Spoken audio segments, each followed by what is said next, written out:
সংগ্রাম আমরা ঈদের ছুটিতে দেশের বাড়ি গেছিলাম। দেশের বাড়ি যাওয়ার পরে এই আল মুসলিমের মালিক আমাদেরকে অকারণে বাইর করে দিছে। আমরা মা বাবা সবাইকে নিয়ে ঈদ করতে দেশে গেছিলাম।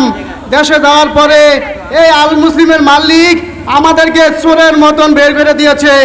এই আল মুসলিম মালিক ভাবছে যে আমি এই বিএনপি সংসদ সদস্য হয়েছি, এই জন্য আমি ওয়ার্কার বাইর করে দিয়ে আমি এই দেশে পাওনা শ্রমিকের পাওনা দাওনা আমি কিছুই দিব না। আমরা এটা চাই, আমরা এই দেশে বসবাস করতে চাই, আমরা এই বাংলাদেশের সৈনিক, আমরা এই বাংলাদেশের নাগরিক, আমরা এই সরকারের কাছে আবেদন করতে আছি। এই আমাদের এই সরকার জানি কোনো বিন্দাদের সংগঠন নাই।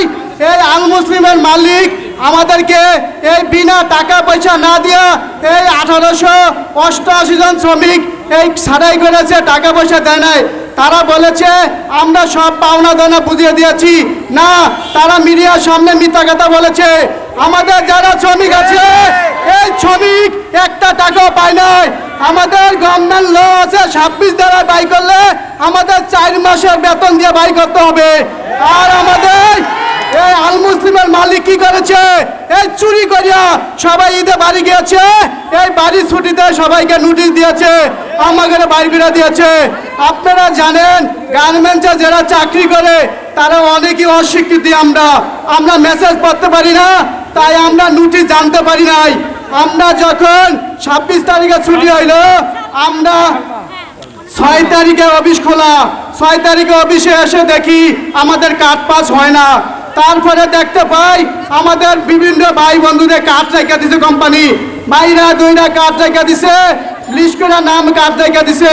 পরে বলেছে কর্তৃপক্ষ যে তোমরা যাও গা, আমরা জানাবো।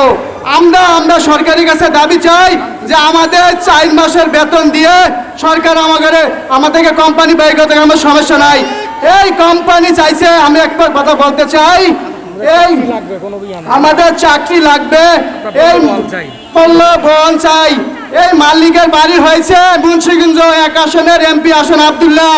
এই মুন্সিগঞ্জের একটা অপরটা স্যাম্পলম্যান কোনো ওয়ার্কার বাই করে নাই, শুধু বাই করছে আমাদের অত্র এলাকার অপরটা স্যাম্পলম্যান সব পাওনা দানা ছাড়া। তাই আমি এই সরকারের কাছে দাবি জানাই আমাদের পূর্ণ বহাল করতে হবে। আমরা এই বিচার সরকারের কাছে দিয়েছি। এই মিডিয়ার সামনে আমরা বলতে চাই, এই বাংলাদেশে যদি এই গার্মেন্টস শিল্প দিয়ে বাংলাদেশ চলতে আছে, এই বাংলাদেশে গার্মেন্টস শ্রমিক মাথার ঘাম পায়ে পালিয়ে এই বড় বড় মালিক করে এই খাবার দাবার বিনাশিতা করতে আছে, বাইরে বাড়ি কিনে, সব জায়গায় বাড়ি কিনে। আরে বাংলাদেশের এই শ্রমিকের বেতন কত দেয়? মাত্র 14,000 থেকে 15,000 টাকা বেতন দেয়, খায়ালে সংসার চলে না।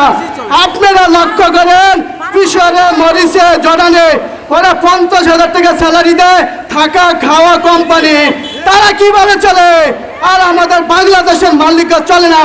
বছর শেষ হলে দেখা যায় এখানে ফ্যাক্টরি, ওখানে ফ্যাক্টরির অভাব নাই। আর এদের যে ফেরে এত খিদা, বাংলাদেশের শ্রমিকদের খাটাইয়া মাইরিয়া বাংলাদেশের শ্রমিকদের পাওনা দানা কিছু দেয় নাই। তাই আমি বেশি বক্তব্য লং করব না। আমি সরকারের কাছে একটাই দাবি, আমাদের আবার কর্মস্থল ফিরে যেতে চাই। সবাইকে আসসালামু আলাইকুম।